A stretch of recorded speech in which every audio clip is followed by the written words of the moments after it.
یسوع مسیح نے کہاں بہت سے معجزے نہیں کیے۔ بائبل میں لکھا ہے یسوع مسیح اپنے وطن میں آ کر ان کے عبادت خانہ میں ان کو ایسی تعلیم دینے لگا کہ وہ حیران ہو کر کہنے لگے، اس میں یہ حکمت اور معجزے کہاں سے آئے؟ کیا یہ بڑھئی کا بیٹا نہیں اور اس کی ماں کا نام مریم اور اس کے بھائی یعقوب، یوسف، شمعون اور یہودا نہیں؟ پھر یہ سب کچھ اس میں کہاں سے آیا؟ اور انہوں نے اس کے سبب سے ٹھوکر کھائی۔ مگر یسوع نے ان سے کہا کہ نبی اپنے وطن اور اپنے گھر کے سوا اور کہیں بے عزت نہیں ہوتا، اور اس نے ان کی بے اعتقادی کے سبب سے وہاں بہت سے معجزے نہیں دکھائے۔ یہ کوئی کافر لوگ نہیں تھے جنہیں خدا کا اور خدا کے کاموں کا معلوم نہیں تھا۔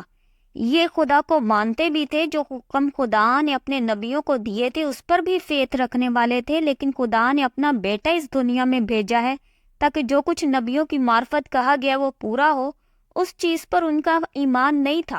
پتہ تو تھا کہ ایک نجات دہندہ آئے گا، پر وہ نجات دہندہ جب آیا تو اس کو قبول نہیں کیا۔ جج کرتے رہے، ہمیشہ کوئی نہ کوئی غلطی پکڑنے کے انتظار میں رہتے تھے۔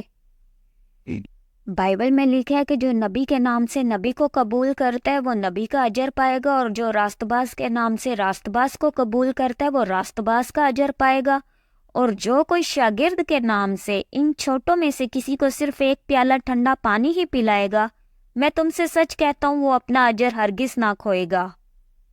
خدا کے بھیجے ہوئے کو جس طرح سے قبول کریں گے اسی طرح کا اجر ملے گا۔ خدا نے کہا ان کو پیالہ ٹھنڈا پانی پلانے والا بھی اپنا اجر ہرگز نہ کھوئے گا۔ خدا کے پاس ہر کسی کو اس کی نیت کے موافق دینے کو ہے۔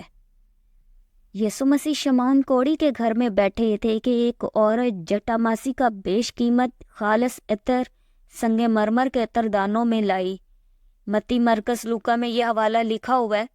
شمعون کوڑی اپنے جی میں کہنے لگا کہ اگر یہ شخص نبی ہوتا تو جانتا کہ جو اسے چھوتی ہے وہ کون ہے اور کیسی عورت ہے، کیونکہ بدچلن ہے۔ اور شمعون کوڑی کی شفا کا کوئی ذکر نہیں، وہ کوڑی کا کوڑی رہا جس کے گھر میں یسوع مسیح گئے تھے۔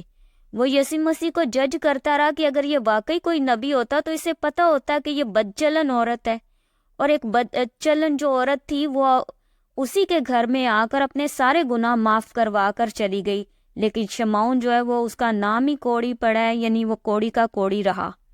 آج بھی لوگ دوسروں کو جج کرنے کی وجہ سے کہ یہ خدا کا خادم ہے، نہیں ہے، سچا ہے، جھوٹا ہے، لوگوں کو جج کرنے کی وجہ سے کہ یہ گناہ گار ہے، بدچلن ہے، یہ اپنے معجزے سے محروم رہتے ہیں۔ یسوع مسیح نے بھی وہاں معجزے نہیں کیے جہاں لوگ تیار نہیں تھے اپنے معجزے کو لینے کے لیے۔